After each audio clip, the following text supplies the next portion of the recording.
month of November, we celebrate the feasts of the dedication of several churches.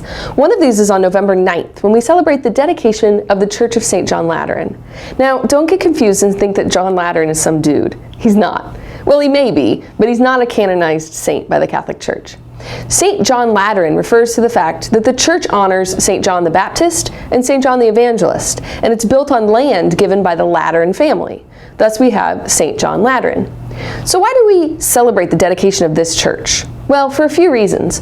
One of them is that this was the first worship space built publicly by Christians legally after the Edict of Milan in 313. So that's a pretty big deal. Secondly, it's the Pope's cathedral. Now, most people think that St. Peter's would be the Pope's cathedral. As Bishop of Rome, he has a cathedral, but it's actually across town at St. John Lateran. So what is a cathedral? The word cathedral comes from the word cathedra, which means chair. And the cathedral is the chief church in a diocese. Every diocese has one, and it's the principal church of the bishop in that diocese, because that's where his chair is. Chair represents authority. And we see this in the Gospels, when Christ says that the scribes and Pharisees sit on the chair of Moses. That means that they are taking on the authority of Moses.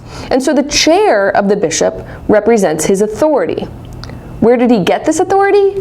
Well, the bishop is ordained by another bishop, and that bishop was ordained by a bishop, and that bishop was ordained by a bishop, all the way back to the apostles.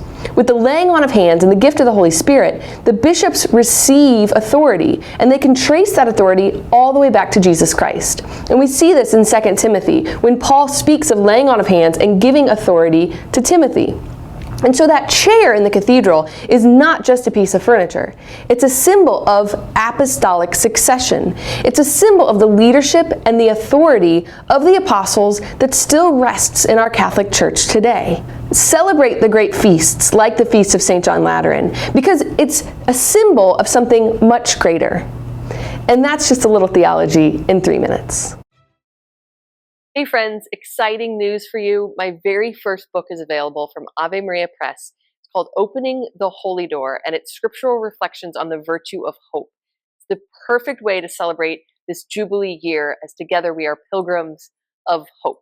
You can find the link in the description below, or go to joanwatson.faith to order your copy today.